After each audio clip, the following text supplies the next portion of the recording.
Mga Lods, it's Mega Peps TV. Welcome back po sa ating channel. Nakahanap na po tayo kahit papaano ng kasagutan dun po sa tanong ko about po dito kay Madam Liza Araneta Marcos.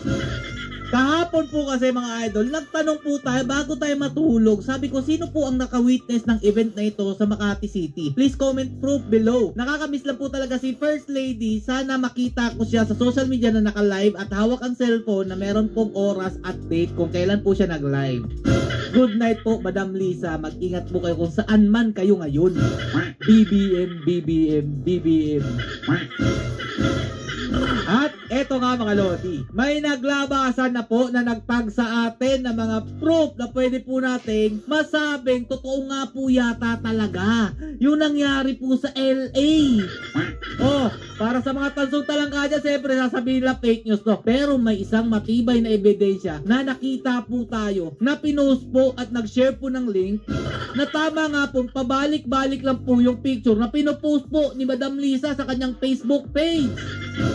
Oh, share nyo po ito video na to para matauhan kayo at malaman nyo kung sino ba talaga ang nagpapakalat ng fake news o nagsasabi ng katotohanan. O ito mga Lodi, sabi po dito, turn over po donation to the Girl Scout of the Philippines GSP FL Office Manila 11 March 2025. Kasi mga Lodi, meron pong nagsabi na after daw po ng event nila doon sa LA, nung Lunes po, nakauwi na daw si Madam Liza dito sa ating bansa.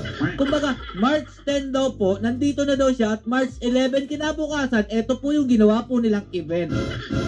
Naniniwala ba kayo? So naghanap-hanap po tayo mga Lodi na mga iba pong mga pictures na magpapatunay po na ito nga po repost lang ni Madam Liza. So ito pa, Goldenberg Concert Series anibersaryo ng unang taon, Goldenberg Mansion, Manila, March 14, 2025.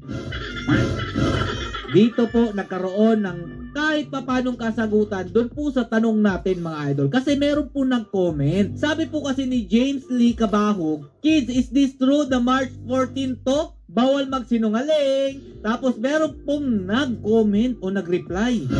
Sabi po ni Joshua Ortega, James Lee Cabahog, not true sir, this is the real. Date and time, Friday, October 4, 2024, 5 PM daw po. Di umano itong nangyari pong post po ni Madam Liza Araneta Marcos. So, eto pang sabi niya dyan, feature artist Mr. Domodar Das Castillo, guest 5 PM, Far Eastern University High School and Mariano Marcos Memorial High School.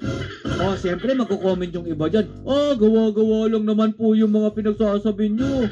So, naghanap pa rin tayo ng kasagutan, mga Lodi. Puntahan po natin yung post na ito, ha. So, nandito po tayo sa page ni Madam Liza Araneta Marcos. Naka-blue check po yan, mga idol. Kung makikita nyo, ayan po yung blue check nyan. Tapos, ito po yung pinag-uusapan natin kanina na mukha po kasing hindi po makatotohanan itong picture na to na ginanap po ito noong March 14, 2025. Kaya po meron po tayong napansin dito mga idol. O ito yon mga Lodi. Dito po nagkaroon ng matibay na ebidensya na hindi po ito updated ang mga pinagpo-post po ni Madam Liza Araneta Marcos sa kanyang Facebook page.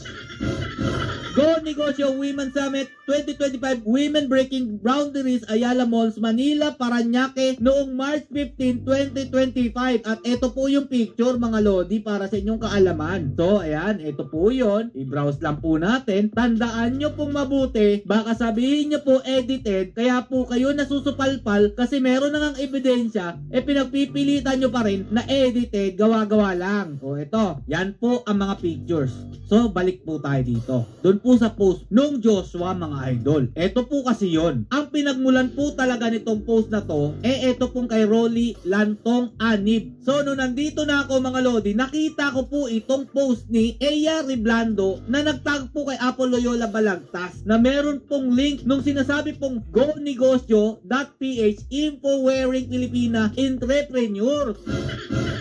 Nung clinic ko mga idol, alam nyo po ba kung kailan po yung naganap yung Go Negosyo na pinost po ni Liza Araneta Marcos? Pag-click po natin itong link na to, mapupunta po tayo dito. Tingnan nyo po ang Go Negosyo Women Summit 2024 na kaparehong kapareho po ng suot ni Liza Araneta at nung post po niya sa kanyang Facebook page. Kaya ngayon, mga tansong talangka, sino ba talaga ang nagpapakalat ng maling balita? Kayo ba o kami na merong mga ebidensya? Tingnan pa natin yung ibaba mga Lodi. March 19, 2024 mga Lodi. Ang punto dito mga Lodi, kung kailan ba talaga nangyari itong go negosyo